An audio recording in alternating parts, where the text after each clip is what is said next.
Bonjour à tous et bienvenue dans Retour sur Actu. Alors, l'actualité cette semaine au Burkina Faso est un mélange de sécurité, de culture et de tradition. Et parfois, il y a des histoires tellement rocambolesques qu'on a l'impression que c'est un réalisateur bien inspiré qui les écrit. Alors, installez-vous confortablement, on commence le tour d'horizon.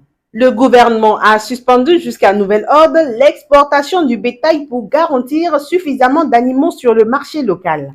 En clair, moutons et bœufs restent au pays. Rien ne sort. À Koudougou, la douane a frappé un grand coup avec une saisie estimée à plus de 373 millions de francs CFA. Cyanure, explosifs, drogues, cigarettes de contrebande et le plus incroyable, un faux cortège funèbre utilisé pour cacher un trafic de pneus. Comme quoi maintenant, même quand tu vois un cortège passer, tu regardes deux fois. On n'en sait jamais si c'est un enterrement ou une livraison express.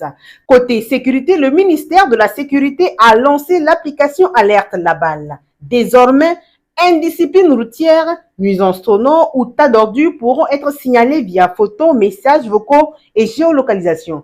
Donc, voisin qui met la musique jusqu'à 3 heures du matin, attention, ton conseil privé peut finir en un signalement national. À Cambouessin, 1161 nouveaux sergents de l'ENSOA ont officiellement achevé 17 mois de formation intensive et sont prêts à rejoindre les unités opérationnelles. À Ouagadougou, les travaux de curage des barrages avancent jour et nuit avant les pluies.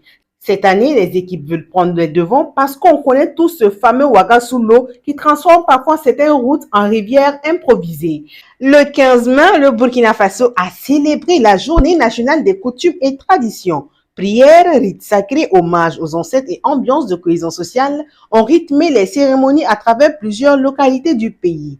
Toujours dans la culture, le centre culturel du Faso à Ouagadougou a officiellement ouvert ses portes pendant que le Festic lançait sa 7e édition autour des identités culturelles et du vivre ensemble. Dans la même dynamique, Isaka Sawadgo Dizougna a réuni autorités coutumières et jeunes autour du thème à la découverte de nos traditions. Et enfin, le sport. La Burkinabé Nematouni Kema est devenue championne d'Afrique en saut à longueur devant Matt Koala. Oui, le Burkina saute loin, très loin même. Et voilà, c'était tout pour Retour sur Actu. Merci de nous avoir suivis. Restez connectés sur Burkina 24 car ici, l'actualité ne dort jamais. Bonne semaine et que Dieu bénisse le Burkina Faso.